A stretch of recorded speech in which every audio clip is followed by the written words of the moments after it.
So today I took a look at Daniel chapter 10. And this chapter is cool because it sets us up for the final major vision that Daniel has in this book. And this occurred during the reign of King Cyrus of Persia. Which, if you've been following along with me and reading the book of Daniel, you know that there have been a handful of kings since the beginning of Daniel. And not only that, but history would tell us that if this is during the reign of King Cyrus of Persia, by now Daniel is an old man. But either way, this chapter starts out with Daniel mourning and fasting. And we don't see exactly what he's mourning, but I would presume that it's the current state of his nation. Because in one way or another, they've been oppressed from the time Daniel was young. Two fundamentals that you can learn from that. One is that Daniel is selflessly pleading to God on behalf of the nation, which we've seen multiple times in this book. But this means that Daniel is not being selfish in his prayers, and he's thinking of others. Sometimes we can get too caught up in our own lives and we forget to pray for everyone else. The second fundamental that can be drawn from that is this: even in his old age, Daniel has not given up hope. God ain't say no or make it impossible. So even though Daniel may not have seen much progress from the time he was a young man until this point, he has not given up. And sometimes we don't see God move for days, months, years. And so we give up. We just say, all right, well, God must not care. But we see in the book of Daniel, it's fundamental that throughout his entire life, he's praying on behalf of the nation of Israel. And so it ain't over till it's over. Know that. Know that. Keep praying.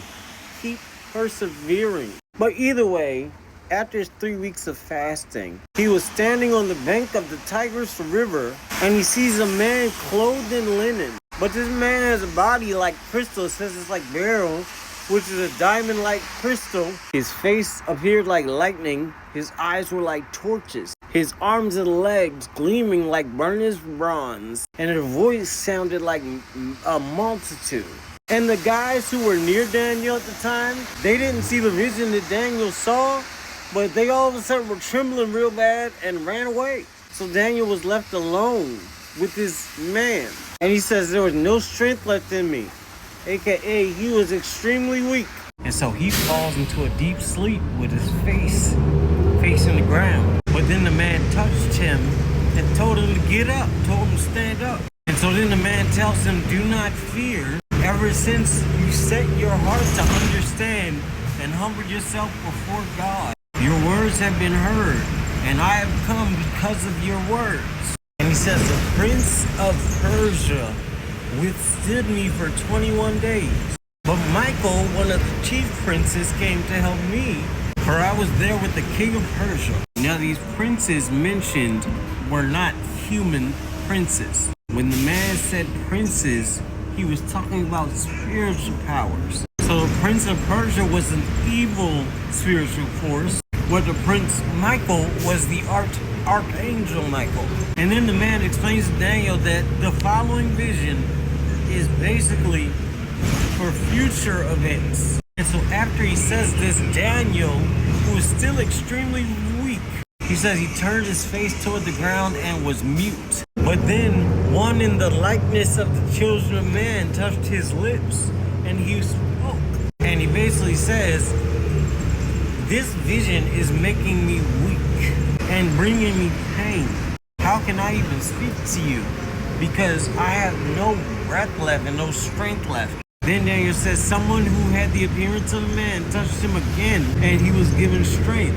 And basically, Daniel tells him to speak because he had now been strengthened. And so the one who looks like a man asked him, do you know why I've come to you? And then he tells him that he's going back to contend with the prince of Persia again. And when he goes out, the prince of Greece will come. Once again, we're not talking about physical human princes. And he says, I will tell you what's inscribed in the book of truth. There is none who contends by my side against these except for Michael, your prince. And so that's the synopsis of Daniel chapter 10. Once again, this is only the setup for the visions that are to come.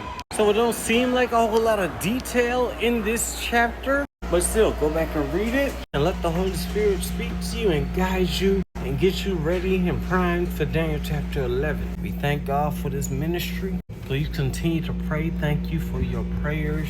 Y'all, I can feel myself getting better. Like as in back to normal. So please continue to pray. Continue to pray for the ministry. Continue to pray for me.